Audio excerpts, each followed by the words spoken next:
I think that finally, in the weeks ahead, it'll become so obvious that it simply will no longer be ignored. But I must say, it's not just President Trump, his administration, Department of Defense, and also large numbers of people on the Hill. I think there were a whole number of false expectations. What's really interesting, Judge, is that I think what you'll begin to hear from people, especially from those in uniform, is, well, I always said this was going to be difficult. And then you press them, and they'll eventually come back and say, but that's not my job to make those calls. My job is just to prepare the military options, and that's what I did. Well, Judge, this is the sort of nonsense that passes for strategic thinking in Washington. What should have happened is the president should have had a briefing from the chairman and presumably from the commander that would execute this in CENTCOM that would have outlined in as much detail as they possibly could the predictable outcomes, the predictable problems that would arise, and also the unanticipated consequences. And anybody that did that would have immediately said, well, what about the Strait of Hormuz? What if that is automatically closed? And if it's automatically closed, what does that mean? Anybody who was a junior in high school looking at this would probably have raised that issue. Now, was that ever raised? I have no idea. But the very notion that President Trump engaged in this and embarked on this without ever talking to his allies. What about Japan, the Japanese prime minister? What about the president of South Korea? It just so happens that Japan depends on 72 to 75% of its oil from the Persian Gulf. In the case of South Korea, it's 68%. When you go to India, it's at least 50, if not rising. Now, China, of course, 50%. China also has a 100-day strategic petroleum reserve. Another 90 days from now, that could run out. And obviously, we're always interested in harming China, unfortunately.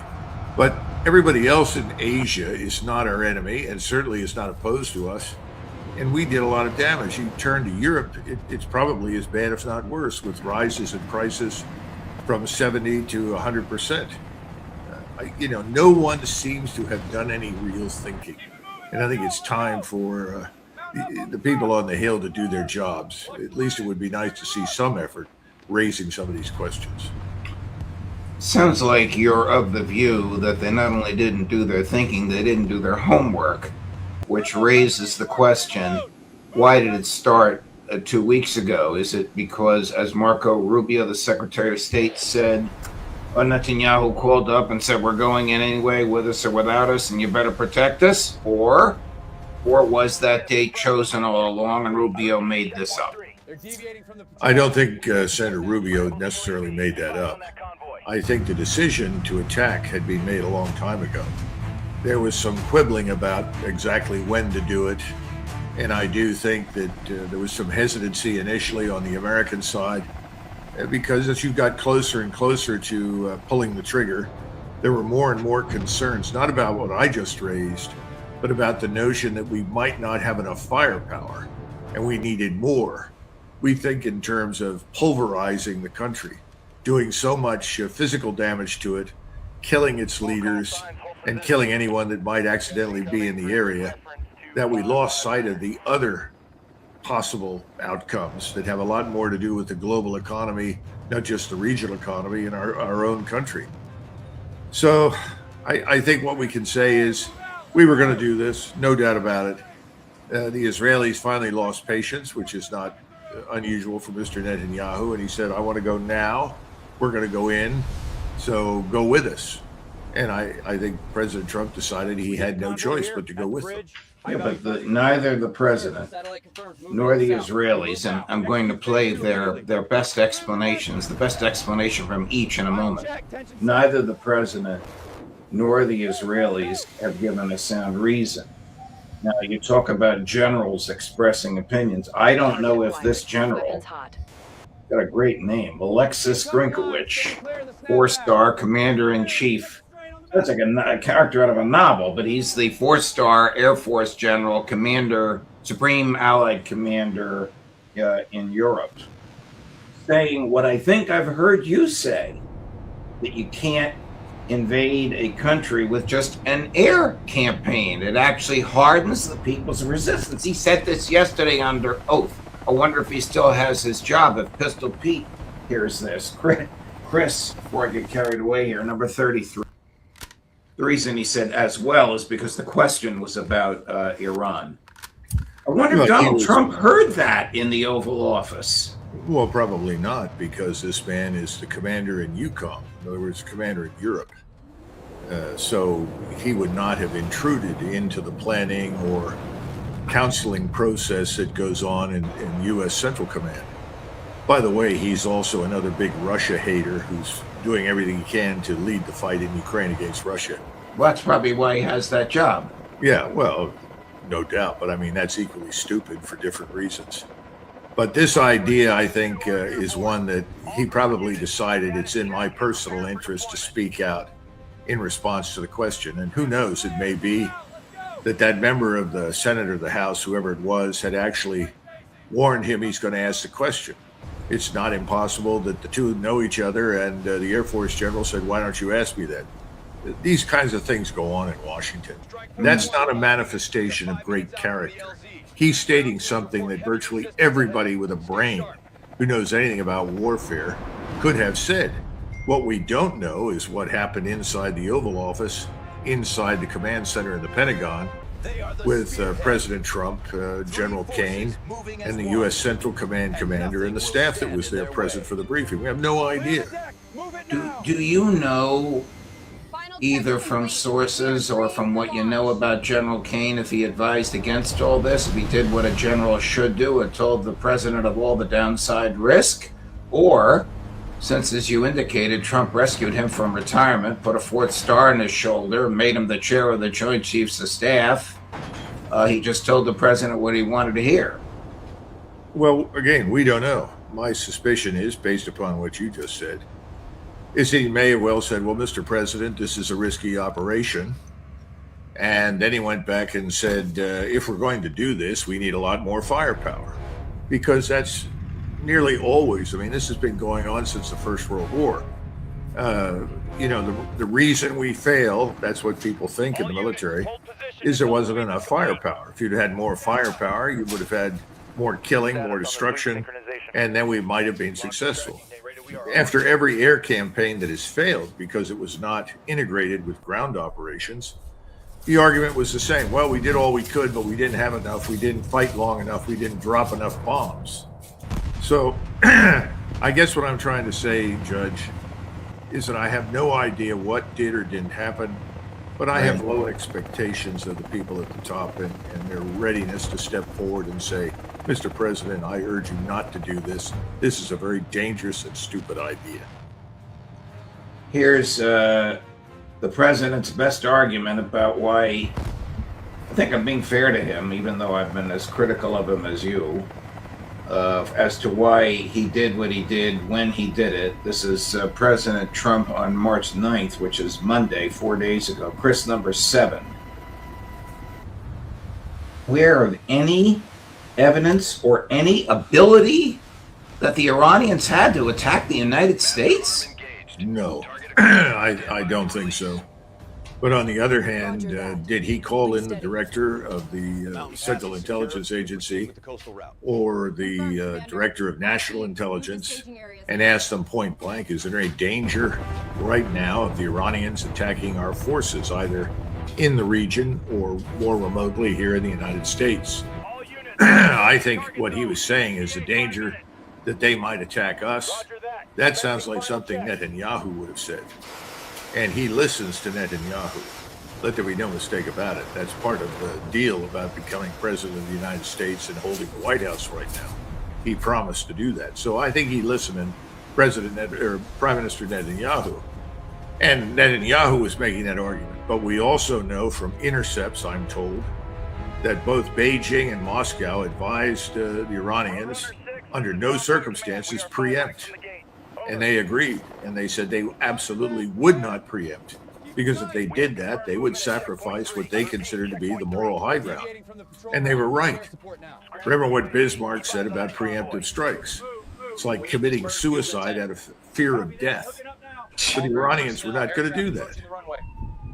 Here's a person to whom Prime Minister Netanyahu listens. His top security advisor being grilled by Richard Engel of NBC News. What information did you have that Iran was about to carry out an imminent, he emphasizes, imminent attack? Chris, cut number one. He's not able to answer what the imminent threat was. Well, they've been saying death to America and death to Israel for 47 years, but they could say it for another 47 years. Well, I was going to say we're back to, we're 2 weeks away from Iran having a bomb. That's been going on for at least 20 to 30 years. Right. Right. Listening to him, he sounded as though he's from New York City. He reminds me of Witkoff, similar speech patterns. And of course, Mr. Netanyahu is originally from Bethlehem, Pennsylvania.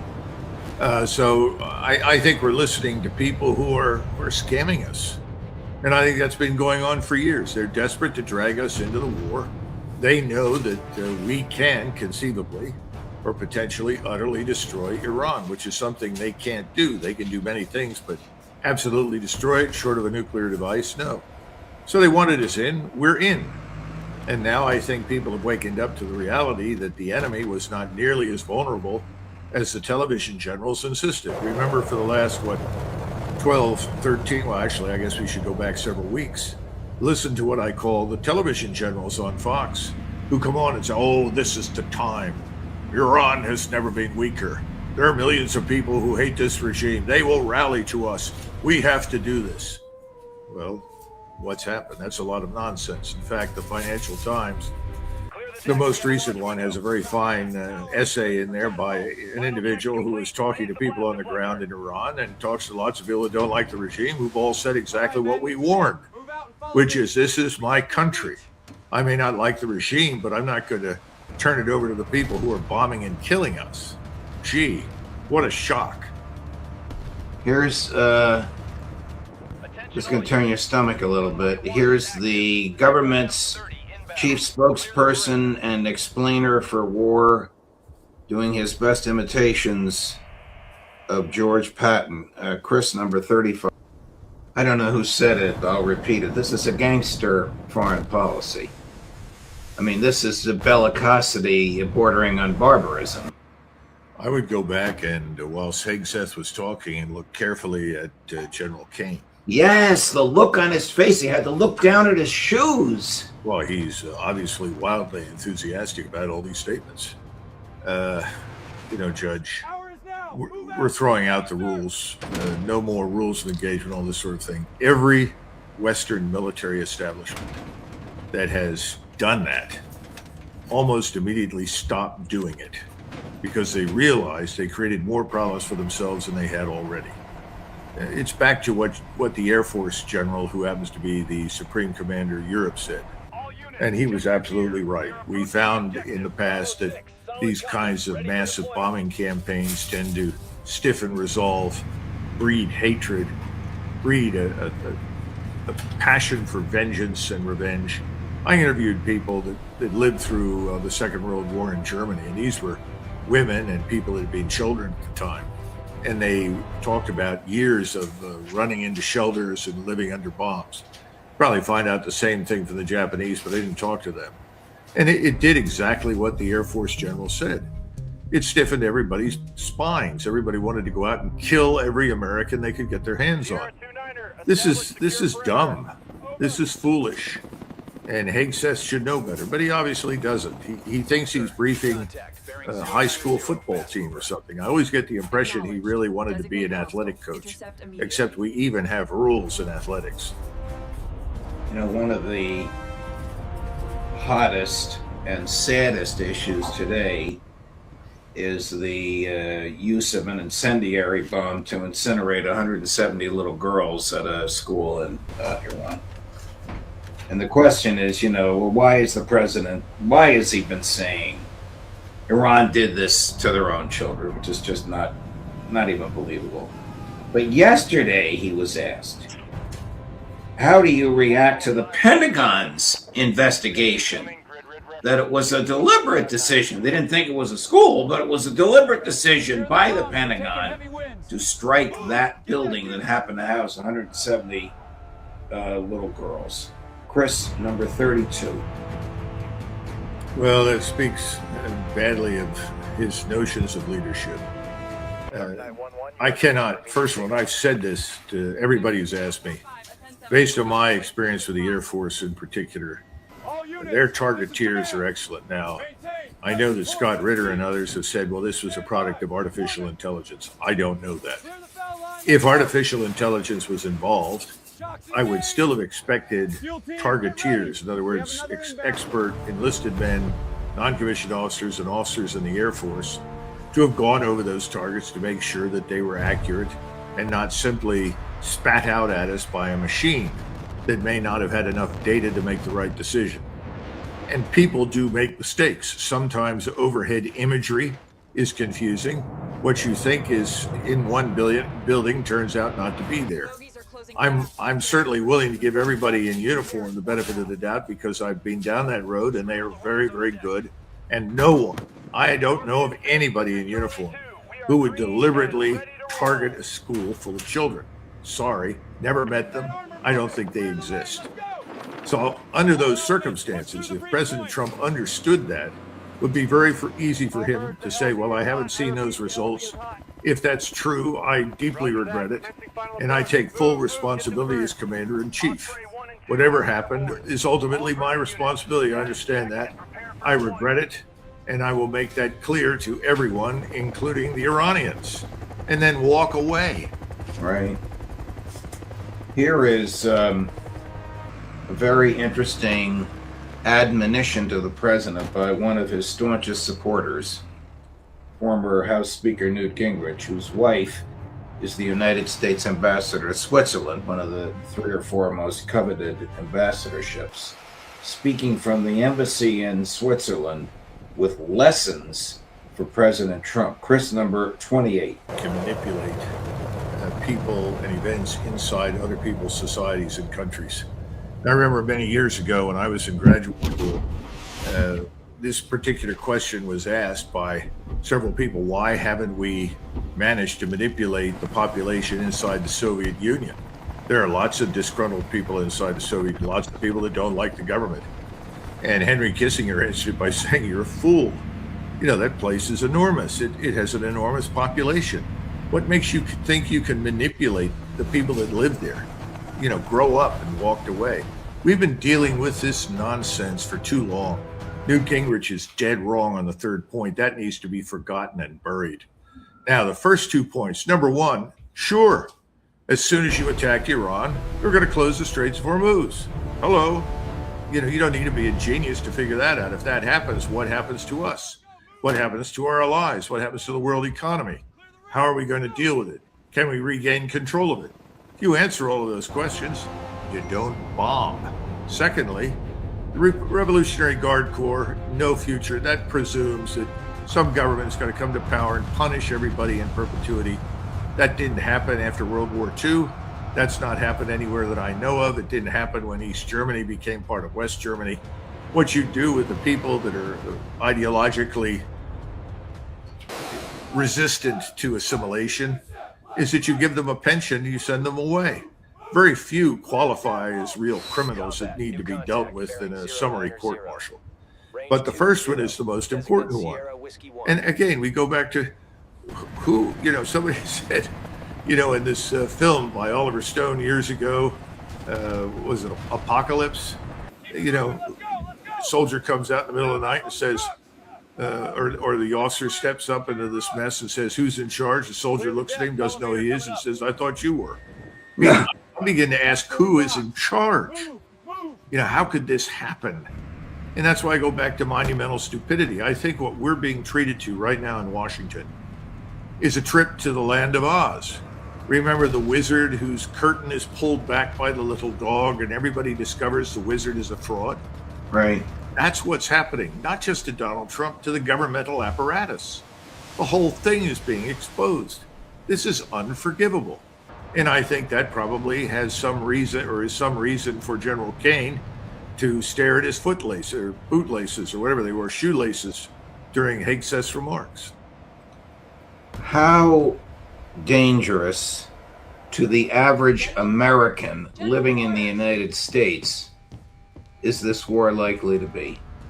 I think with each passing day, it becomes more dangerous.